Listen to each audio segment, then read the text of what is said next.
45 nouveaux moissonneurs prêts pour aller dans le champ du Seigneur. La 39e promotion des élèves passeurs de l'école biblique et agricole de Banaké-Lidaga à Bobo-Dioulasso est sortie. Et puis le front social toujours tendu avec cette entrée en grève à compter de demain des acteurs de la santé humaine et animale. Mesdames et messieurs, bonsoir et merci de nous témoigner votre fidélité. Ils sont 45 à entamer leur ministère pastoral. Le samedi dernier, l'école biblique et agricole de Banaké-Lidaga a refermé l'année académique 2018-2019 avec la sortie de la 39e promotion des élèves pasteurs qui s'est choisi un nom de baptême, le sacerdoce royal. Le point de cette cérémonie présidée par le docteur Jean-Baptiste Rwamba avec Odette Zouangena et Delouende Soré. Depuis 2016, ces hommes et femmes ont tout abandonné pour répondre à l'appel de Dieu.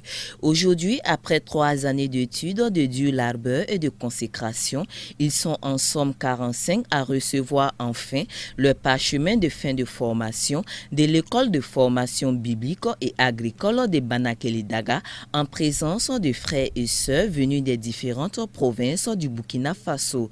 Cette 39e promotion s'est choisie pour nom de baptême les membres du sacerdoce royal, un nom qui est très interpellateur, en croit le coordonnateur du centre numéro 1. Ils doivent se rendre compte que leur appel vient de Dieu d'abord et que c'est un sacerdoce, c'est pas comme on le dit, c'est une carrière où on vient chercher quelque chose, mais quand on parle de sacerdoce, on parle aussi de sacrifice, ce que beaucoup de gens ou beaucoup de serviteurs de Dieu ne veulent pas entendre parler, alors que le sacrifice est nécessaire pour le ministère. Et je crois que cela est très important dans la mesure où nous avons besoin de plus en plus de gens qui soient vraiment consacrés au ministère, qui se donnent en entier. Toujours selon le docteur Rwamba, leur sortie vient à point nommé, surtout dans cette partie ouest du pays où la moisson est grande. Le don de soi, l'assiduité et la discipline de ces impétrants n'ont guère laissé la direction et encore moins le corps enseignant indifférent qui les ont encouragés à poursuivre l'œuvre dans la fidélité. Nous avons vu comment ils se sont donnés même aux travaux manuels et encore dans bien d'autres domaines sur le plan spirituel. Et cela vraiment a montré que leur nom de baptême, ils le méritent. Et je veux les encourager à regarder au Seigneur celui qui les a appelés. Outre la formation biblique, l'école de Banaké-Lidaga a une particularité. Elle renforce les connaissances des futurs pasteurs en apiculture et en aviculture. Toutefois, l'établissement fait face à un défi majeur. Construire un mur serait quand même une vraie sécurité foncière même pour l'école et pour la sécurité des biens et des hommes de l'école. Et cette année, nous avons pu réaliser 656 mètres et il nous reste 1300 mètres à réaliser. Donc, s'il y a un message, c'est de compter sur les fidèles, de compter sur les chrétiens, de compter sur l'Église pour pouvoir achever cette réalisation. Regardez toujours à votre appel, soyez des travailleurs et demeurez fidèles à Dieu. Ce sont là les 3 prescriptions clés du pasteur Michel Ouedraogo à l'endroit des lauréats. Puis s'en est suivi la prière et les impositions des mains. Les félicitations et les encouragements ont ainsi ponctué la cérémonie de remise des diplômes des lauréats de la 39e promotion des élèves pasteurs de l'école biblique et agricole de Banaké-Lidaga. C'est tout joyeux que quelques impétrants s'expriment au micro de Odette Zouangena et de Delouende Soré. Nous les écoutons. Les membres du sacerdoce royal, faut dire que sommes appelés à servir le Seigneur comme un sacrifice vivant et auprès du sacerdoce. Donc voilà pourquoi, en tout cas c'est un nom de baptême que nous avons choisi et nous pensons véritablement travailler dans ce sens et travailler comme si nous étions à l'autel et nous-mêmes comme une offrande pour le Seigneur. C'est une grande joie pour nous lorsque nous avons reçu l'appel de Dieu, bon, vraiment c'était difficile pour nous de venir ici. Mais avec la prière des uns et des autres, nous avons pu mettre pied ici l'année 2016, en octobre 2016. Donc, et aujourd'hui, c'est la fin. Vraiment, je suis dans la joie d'avoir ce diplôme. Parce que j'ai suivi la formation et ça m'a beaucoup aidé.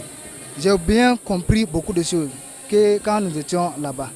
Donc, avant de venir ici, on croyait qu'on connaissait beaucoup de choses, mais quand on est arrivé, on a vu vraiment qu'il y avait beaucoup d'insuffisances, beaucoup de choses qu'on ne comprenait pas. Et parmi les enseignements que nous avons reçus, j'ai reçu ce qui m'a vraiment tiqué, c'est au niveau d'un cours qu'on appelle la pastorale. Donc, dans ce cours, on nous dit que le pasteur doit être quelqu'un qui doit prendre en charge lui-même et prendre en charge l'église, donc de façon holistique.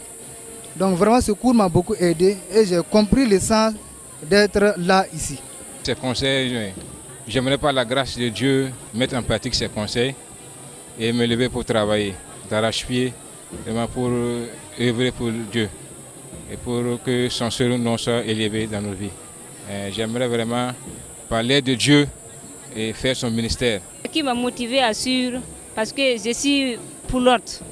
Donc les peurs là pour venir en Christ c'est très difficile.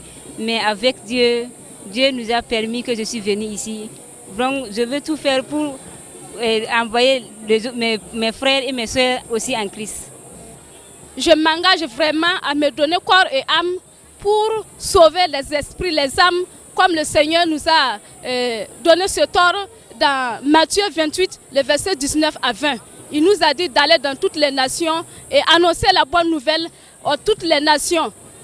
Moi, vraiment, je m'engage et je dis que je serai fidèle et que je prie que le Saint-Esprit vraiment m'accompagne, comme l'Esprit qui a accompagné les 12 disciples et ils ont eu la victoire. Moi aussi, que le Seigneur m'accompagne pour que je puisse accompagner mon mari et l'aider dans le ministère.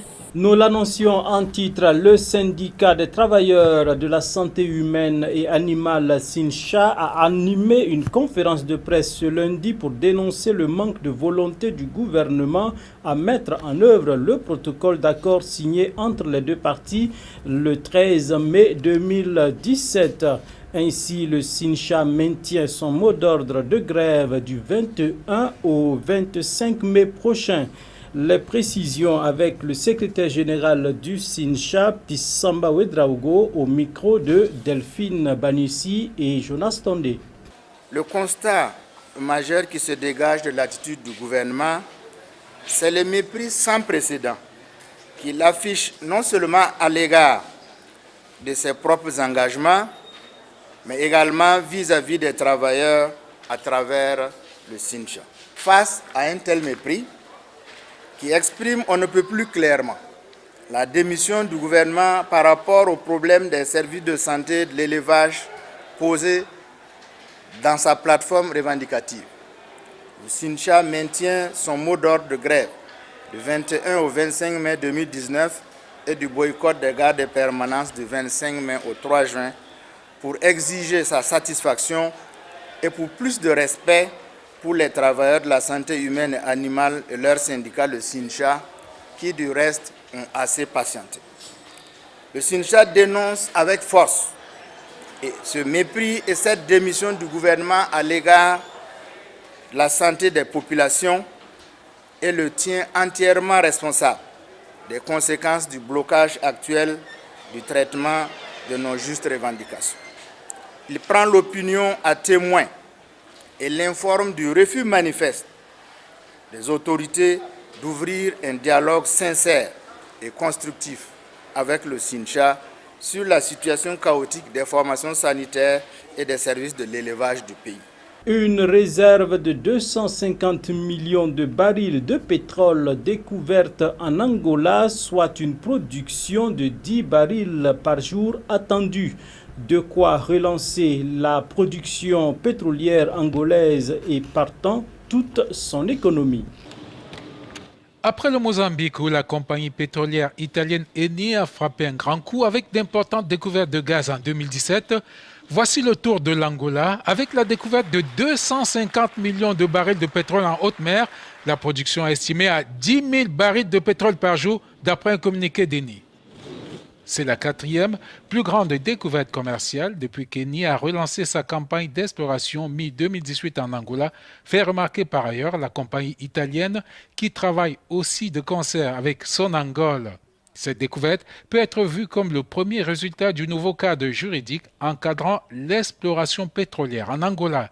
Des nouvelles dispositions autorisent en effet les activités d'exploration supplémentaires dans les zones de développement existantes, de quoi relancer la production pétrolière angolaise et impacter positivement les ressources financières d'un pays encore dépendant du pétrole en dépit des efforts de diversification économique.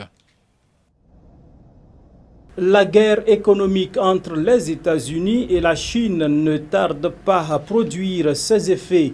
Le géant américain Google vient d'annoncer la cessation de ses relations commerciales avec Huawei pour se conformer au décret de l'administration Trump sur le sujet.